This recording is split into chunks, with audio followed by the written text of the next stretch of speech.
Okay, so hari ini kita akan teruskan dengan bab yang keempat, matematik pengguna percukaian ataupun bahasa Inggerisnya disebut sebagai tax.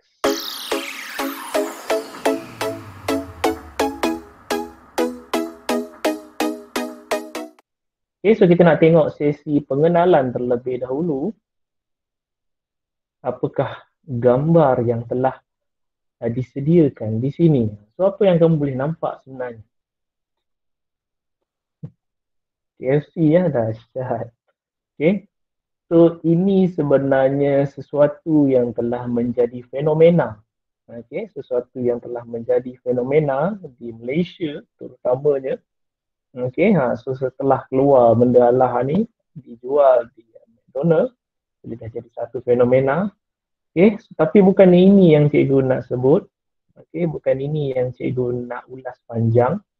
Cuma apa yang cikgu nak cakap untuk hari ini adalah berkenaan dengan cukai, yang mana untuk gambar ini kamu boleh katakan bahawa di McDonald itu sendiri ada cukai perkhidmatan yang ada dalam bab kita untuk hari ini, cukai perkhidmatan. Okey, berkenaan dengan BTS meal ini. Okey, habis untuk sesi pengenalan ataupun induksi. Tak ada mursyid. Bab cukai ni tak pernah cikgu ajar pun sebelum ni. So benda ni baru. Insurans pun sama bab yang ketiga. Okey. So KBSM mungkin dia tak nampak orang kata kepentingan sangatlah. So memandangkan semakin lama benda ni kamu sebenarnya perlu alami dan tahu. So kira benda ni dimuat naik di dalam komunikasi silibus lah. Okey, so habis dengan pengenalan, kita nak pergi kepada 4.1.1 terlebih dahulu, tujuan. Tujuan mengapa kamu mempelajari cukai ataupun tujuan mengapa percukaian itu diwujudkan. Standard pembelajarannya adalah menghuraikan tujuan percukaian. Okey, kita nak tengok definisi cukai itu sendiri. Okey, sebelum kita pergi kepada tujuan, so dia punya maksud untuk cukai ataupun definisi cukai adalah proses hasil yang kita kenal sebagai wang lah. Okey, proses hasil yang telah dikumpulkan daripada individu ataupun syarikat untuk digunakan dalam pembangunan negara. Lupa cikgu tanya, suara boleh dengar? Tadi dah tanya dah hasilnya. Boleh. Okey. Boleh. So percukaian adalah proses hasil ataupun kita kenal sebagai wang. Wang yang dikumpulkan daripada individu, termasuklah kamu nanti, daripada individu ataupun syarikat untuk digunakan dalam pembangunan negara. Okey, so tujuan cukai itu dikutip adalah untuk pembangunan negara lah.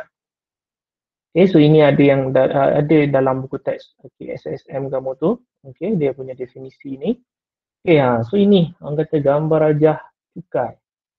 Okey, so kalau kamu tengok dia punya cycle ataupun kitaran dia, kamu diminta untuk membayar cukai.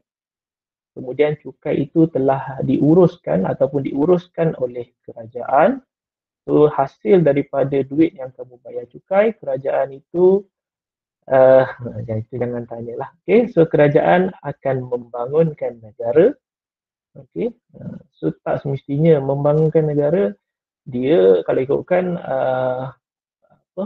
menyediakan kepada kamu perhentian bas. Itu pun dikira pembangunan juga. Okey, untuk kemudahan rakyat. Okey, so kerajaan membangunkan negara. Kemudian apabila negara kamu telah makmur, okey, ataupun telah aman, so dinikmati oleh rakyat semula. Dan begitulah. Okey, dan begitulah kamu punya kitaran selagi mana kamu berada di dalam Malaysia. Okey. Komen-komen negatif malas cikgu nak baca kamu jangan merepek sangat. Okey. Walaupun cikgu menceritakan, okey. So untuk cukai, so inilah dia punya kitaran. Kitaran ini kamu boleh tengok dalam buku teks kamu sendiri atau di muka surat 96. Okey. So yang lain-lain tu komen-komen yang negatif itu ataupun komen yang membina, kamulah sendiri baca dekat situ. Okay, so ini kitaran dia, so tengoklah. daripada mana, di manakah duit cukai kamu digunakan, dan kitaran itu berlaku. Tujuan percukaian. Tak ada masalah. Cikgu selagi mana cikgu tak sebut, dia tak perlu diedit. Sebab cikgu ada dua skrin di hadapan. So yang kamu type di skrin yang pertama, di skrin yang kedua adalah slide cikgu. So tujuan percukaian. Kita nak tengok tujuan percukaian di muka surat 97. Ada 4 tujuan dekat situ sebenarnya. So kita nak tengok satu persatu lah. Tujuan kamu membayar cukai ataupun tujuan percukaian itu diperkenalkan adalah yang pertama untuk sebagai lah, bukan untuk, sebagai sumber pendapatan kerajaan. So duit yang dikumpulkan itu adalah sumber untuk pendapatan kerajaan lah. So kerajaan akan menggunakan wang cukai yang telah kamu bayar untuk menguruskan ataupun tadbir urus negara, membiayai projek-projek pembangunan negara, tak kisahlah apa sekalipun. Dan yang paling penting yang kamu boleh nampak adalah memberi bantuan kepada rakyat. Sebelum ni ada BRIM, so bantuan rakyat satu Malaysia sebelum ni lah. So sekarang ni bantuan macam-macam ada, yang telah disediakan oleh pihak kerajaan. So kalau ikutkan daripada mana sumber duit bantuan itu diperolehi, datangnya salah satu daripada cukai kamu sendirilah. So BPN, betul. So kalau ikutkan yang pertama, tujuan percukaian adalah untuk sumber pendapatan kerajaan. Kita nak tengok yang kedua, gaji kerajaan daripada cukai ke? Kalau ikutkan ya, kalau tidak dia nak jana duit daripada mana lagi. Dan yang kedua adalah alat pelaksanaan polisi kerajaan. So alat pelaksanaan polisi kerajaan, kita nak tengok sikit apa maksud polisi. Polisi adalah rancangan tindakan. So apakah tujuan percukaian adalah sebagai rancangan. Rancangan kerajaan untuk melaksanakan sesuatu. Kalau kamu tengok polisi boleh mendatangkan kesan lebih efektif. Seperti pelepasan cukai perubatan. Kalau kamu tengok dalam buku teks kamu tu, apakah yang dimaksudkan dengan polisi boleh datangkan kesan lebih efektif? Contoh cikgu ambil situasi lah. Cikgu ambil situasi, katakanlah mungkin kamu nak ke hospital membawa mak ayah kamu. Kamu bawa mak ayah kamu pergi hospital. So kalau ikutkan untuk perubatan, untuk perubatan cukai itu tidak dikenakan. So bermaksud kamu akan lebih, orang kata secara tak langsung ialah kamu nak pergi klinik, nak pergi bawa parents kamu berubat. So kamu nak pergi dapatkan rawatan di hospital. So kalaulah kena cukai, kamu mungkin akan rasa berat sikit sebab nak kena bayar lebih. Tapi pelepasan cukai untuk perubatan tidak, ialah cukai untuk perubatan tidak dikenakan supaya kamu ialah mendapatkan semaksimum mungkin rawatan yang sepatutnya lah. Dan dalam masa yang sama wujudlah kasih sayang di antara kamu dan juga parents kamu lah. Sebab ialah kamu rajin tanya sihat ke, so kalau tak sihat nak bawa pergi klinik. Sebab itulah pelepasan cukai untuk perubatan ada. So dia macam itulah untuk melaksanakan rancangan tindakan kerajaan. Tujuan untuk cukai ni lah. So cikgu harap boleh, ataupun kamu nak lebih lagi Google lah. So yang ketiga adalah kawalan penjualan barang atau perkhidmatan. Yang ni yang paling seronok. Tujuan dilaksanakan cukai adalah sebagai kawalan penjualan barang ataupun perkhidmatan. Kita nak tengok.